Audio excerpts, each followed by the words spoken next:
Сәлеметсіздер ме, қымбатты оқушылар? Бүгін біз 8 сыныптың материалдарын ары қарай жалғастырамыз. Бүгін өтетін тақырыбымыз ол екінші тақырып. Яғни өсімдік пен жануар ұлпаларын жіктейміз. Сабақтың мақсатына жетпестен бұрын біз бірінші ұлпа деген терминге анықтама беріп алайық. Ұлпа дегеніміз не? Ұлпа дегеніміз құрылысы, шығу тегі, атқаратын қызметі ұқсас жасушалардың тобын ұлпа дейміз. Бір нәрсені ұмытпауымыз керек. Яғни жасушалардың тобы ұлпа. Ендеше бір жасушалы өсімдіктер, бір жасушалы жануарларда ұлпа жоқ. Себебі оларда жасушалардың тобы жоқ. Сонда ұлпа дегеніміз көп жасушалыларда болатын құрылым. Егерде мен оны сызба түрінде қарастыратын болсам, яғни жасушалар тобы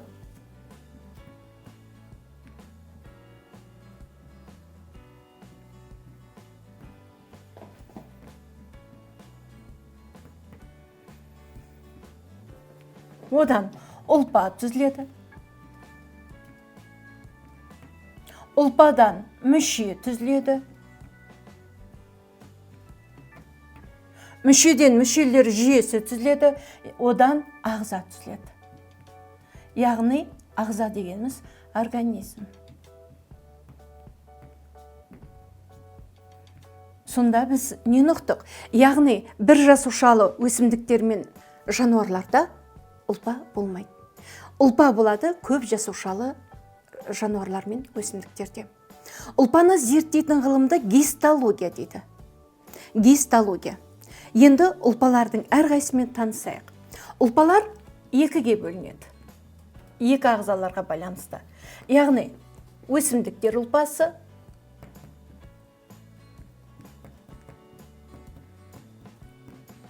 өсімдіктерде болатын ұлпа және жануарларда болатын ұлпа.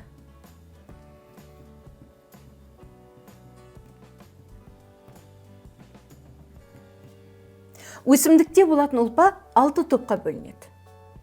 Бірінші түзуші ұлпа.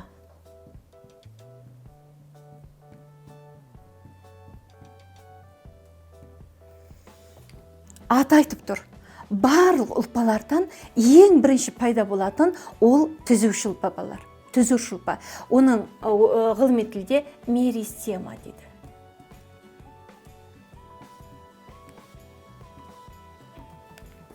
Яғни барлық ұлпалардан бұрын түзіледі. Бұлар жасушаларының қабырғасы жұқа, тығыз орналасқан жасушалар. Түзуші ұлпаның бір ерекше қасиеті бар. Олардың жасушалары ұдайы бөлінуге қабілетті. Яғни оның ерекшелігі ұдайы бөлінуге қабілетті.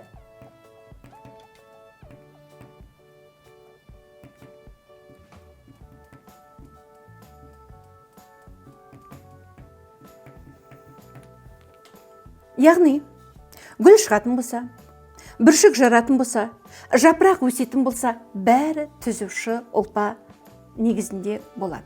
Мысал үшін түзуші ұлпа қай жерде болуы мүмкін? Сабақтың ұшында, тамырдың ұшында, камбиде және өсімдіктің регенерациясында, немесе астық тұқымдастарының жанама өсуінде осы түзуші ұлпалар үлкен рөл атқарады. Сабақтың конусында, тамырдың ұшында, яғни конус деген ұшы, сабақтың ұшында дейміз. Сабақ бойлап өскенде, ұзарып өскенде үстінен өседі ғой, өсу бүршігінен. Ол ұдайы бөлінуге қабілетті. Ағаш сабақ жуандағанда камбидің жасушаларының ұдайы бөлінуінен өседі. Камбиді түзуші ұлпа. Регенерация кезінде клеткалар, жасушалар бөлінеді, ол да түзуші ұлпа. Міне балар. Түзуші ұлпа барлық ұлпадан бұрын бөлінеді, ерекшелігі олардың жасушалары ұдайы бөлінуге қабілетті. Екінші ұлпа жабын ұлпасы дейді. Жабын ұлпасы.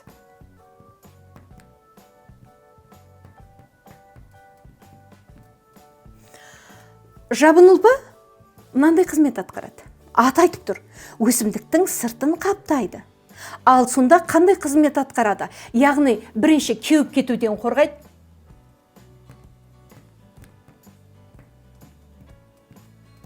Ол түсінікті нәрсе, иә. Яғни бірінші кеуіп кетуден қорғайды, екінші қолайсыз жағдайлардан сақтайды.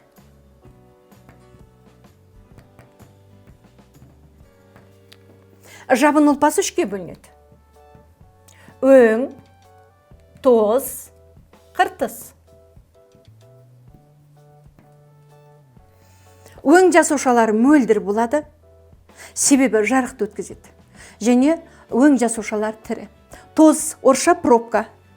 Бұлар көбінесе өлі жасушадан тұрады, және бұлар шірімейді. Улы заттарды өткізбейді, дыбысты өткізбейді. Өңнің орнын көп жасушалы ағзаларда көп жылдық өсімдіктерде оның орнын тоз басады. Үшінші қыртыс қабаты. Қыртыс қабаты өлі тірі жасушалардан тұрады. Ол өсімдікті сыртқы зақымданудан қорғайды. Яғни ауа райының күрт өзгеруінен, яғни қысты күні күрт жылынудан, немесе күзгі күні бірден қар түсіп кеткен кезде өсімдікті осы қыртыс қабаты қорғап тұрады. Күннің сәулесінен қорғайды, температураның неше түрлі ауытқуынан қорғайтын қабат осы қыртыс қабаты. Енді үшінші негізгі ұлпа.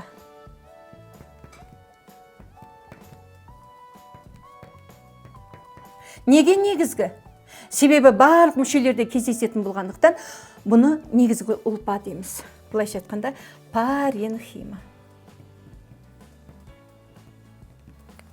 Негізгі ұлпа тағы да бөлінеді. Бірінші фотосинтездеуші,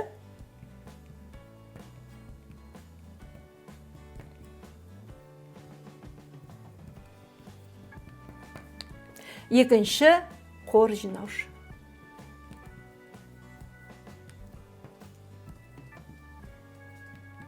Ал қор жинаушы өзін тағы да үшке бөлінеді. Олар су жинаушы, ауа жинаушы және қорек жинаушы. Қор жинаушы ұлпалар үшке бөлінеді. Су жинаушы, ауа жинаушы, қорек жинаушы. Су жинаушы ұлпаның негізінде біз мысалға кактусты алайық. Біз кактустың тікенектерін білеміз ғой. Ол тікенек дегеніміз кактустың жапырағы. Ал кактустың сабағы балар, ол не? Етшеңді. Ылғалы мол. Яғни су жинаушы. Яғни бұның мысалы ретінде кактусты аламыз. Кактустың сабағы. Сабағында ылғалды ұстайтын желімтік заттар болады, суды ұстайтын. Сондықтан оның жапырағы етшеңді болады. Оны білесіңдер, суккуленттерге жататын. Ауа жинаушы, бұл тоңғұйықтың жапырағы, тоңғұйық. Тоңғұйықты білеміз ғой, лотос. Қорек жинаушы, олар пияшық, тамырсабақ, түйнек. Бұлар қорек жинаушы ұлпаларға жатады. Төртінші ұлпа өткізгіш ұлпа.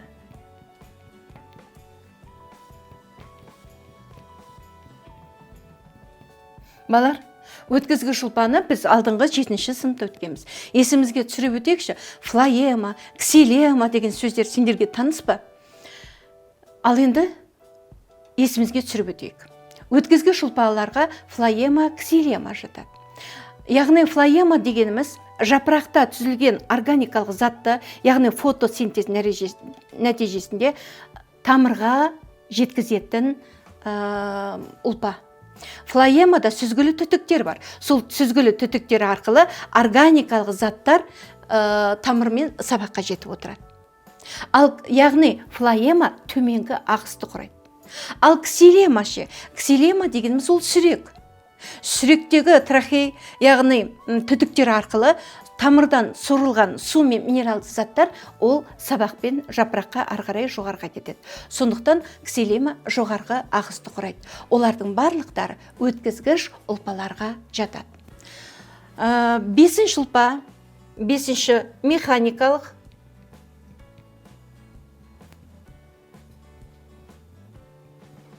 немесе тірек ұлпасы.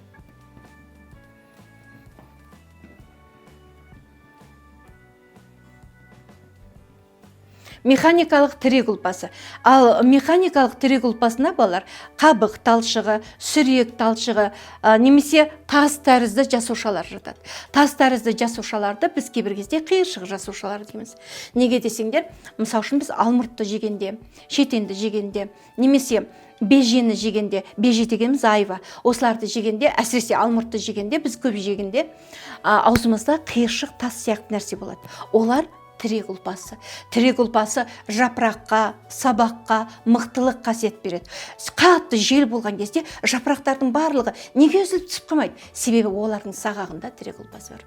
Қатты жел болған кезде неге жапырақ жыртылып кетпейді? Себебі олардың жүйкелерінде тірек ұлпасы бар. Ал өзіміз білетін өріктің, шиенің сүйектері де тірек ұлпасына жатады.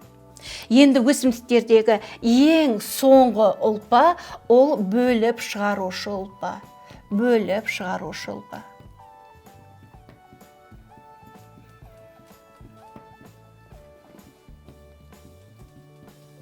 Бөліп шығарушы ұлпа балар екіге бөлінеді. Сендерге көріну үшін мен мына жаққа жазайын. Бірінші, яғни бөліп шығарушы ұлпа екіге бөлінеді дедім. Біреу сыртқа бөлуші, сыртқа және ішке бөледі. Сыртқа бөлінетін заттар не? Домалақ басты түктер,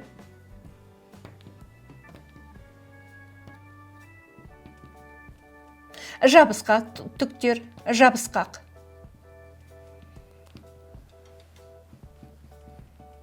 шірнеліктер, нектарина, тағы басқа.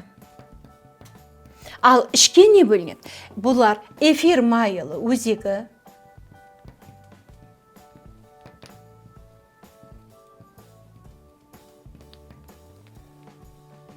сүт жолы,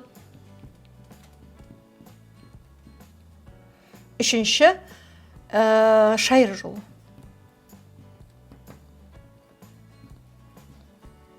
Міне, бұлар ішке бөледі.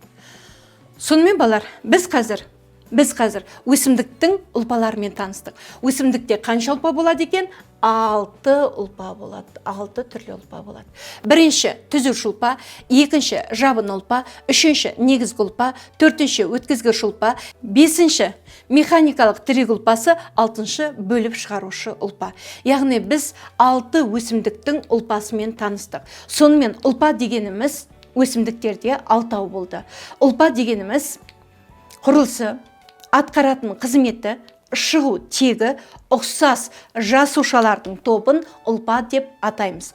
Міне балар, бүгін дәл қазір өсімдіктің ұлпаларымен таныстық. Ендеше жануар ұлпаларымен танысайық. Жануарлар ұлпасы 4 түрлі болады. Бірінші эпителий ұлпасы. Эпителий ұлпасы 4-ке бөлінеді. Безді эпителий, тербелмелі, кірпікшелі эпителий, сезімтал эпителий және жабынды эпителий. Мен қазір жабынды эпителийден бастайын. Жабынды эпителий қай жерде болады? Ол біздің терінің үстіңгі қабаты, ауыз, мұрын, асқазан, ішектің шырышты қабығын қаптап жататын эпителий жабынды эпителий дейді. Екінші сезімтал эпителий. Сезімтал эпителий бұл сезім мүшелерінен тітіркенгіштер арқылы қозуды қабылдап отырады. Тербелмелі кірпікшелі эпителий. Бұл жерде кірпікшелер, мысалы үшін мұрындағы кірпікшелер шаң тозаңды ұстап қалады. Кірпікшелі деп өзі айтып тұр. Безді эпителий өздерінен сұйықтық бөледі. Яғни ол сілекей болуы мүмкін, тер, немесе сүт, сілекей, бұлардың барлықтары безді эпителийден бөлінеді. Ол бірінші эпителий ұлпасы. Екінші дәнекер ұлпасы.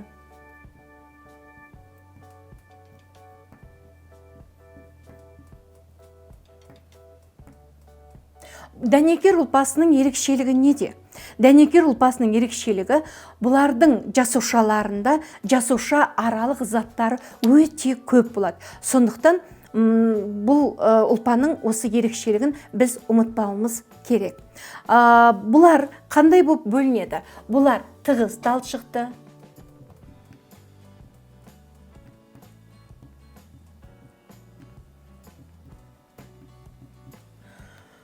борпылдақ талшықты,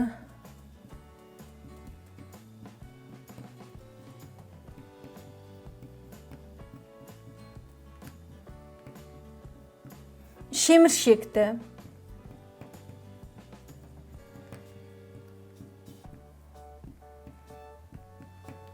сүйекті,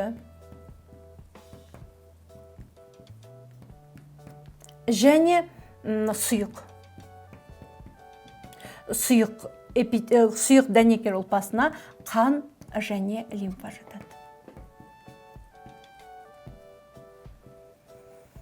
Яғни, дәнекер ұлпасының ерекшелігі жасуша аралық заттары көп болады. Ал олардың түрлері тығыз талшықты, бұрпылдақ талшықты, шеміршекті, сүйекті және сұйық. Бұл қандай қызмет атқарады? Бұлар қорғаныштық қызметін атқарады, тасымалдау қызметін атқарады, тірек қызметін атқарады. Мысалы үшін сүйекті бүкіл қаңқаның сүйектерін құрайды. Шеміршекте де қаңқада кездеседі. Яғни бұлар қандай қызмет атқарады? Әрине, тірек қызметін атқарады. Және қорғаныш қызметін атқарады. Ал қан мен лимфа ол қоректік тасымалдау қызметін атқарады. Үшінші ұлпа бұл бұлшықет ұлпасы.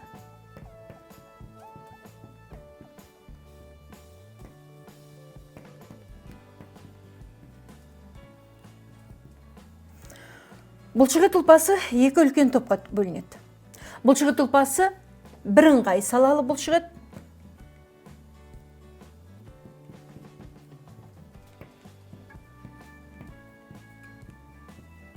Көлденең жолақты.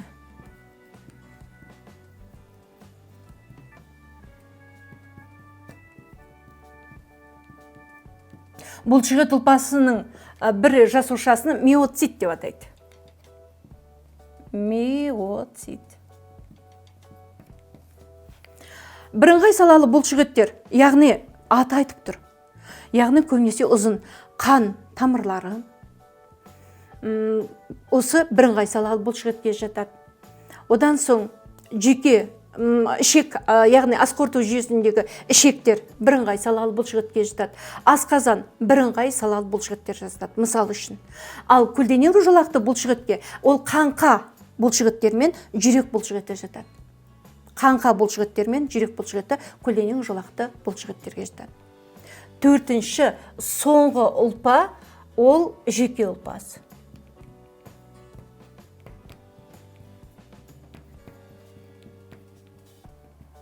Жүйке ұлпасының бір жасушасын нейрон дейді.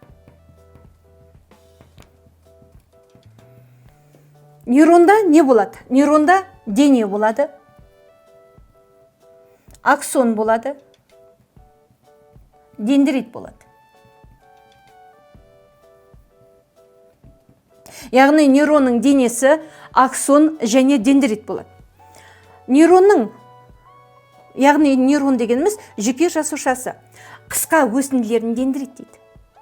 Дендрология деген биологияның саласы, ағаштарды зерттейтін биология саласы дендрология. Дендрит дегеніміз, яғни ағаштың коронасын құрап тұрған бұтақтары тәрізді, олар көп болады. Ал аксон дегенше, аксон дегеніміз ұзын өсіндісін аксон дейді. Және нейронның денесі болады. Осы нейронның денесі және дендриттерден жүйке жүйесінің мидың сұр заты құралады. Аксоннан ақ заты құралады. Мидың ақ заты құралады. Яғни дене мен дендриттен мидың сұр заты, аксоннан ақ заты құралады. Одан басқа, нейроннан басқа нейронды қоршап жататын нейроглия бар. Кейбір кезде оны глия жасушалар дейміз. Глия жасушаларының қызметі неде? Ол үш түрлі қызметті атқарады. Ол жүйке жасушаларын қорғайды. Яғни қорғаныш. Екінші тірек. Екінші қорек.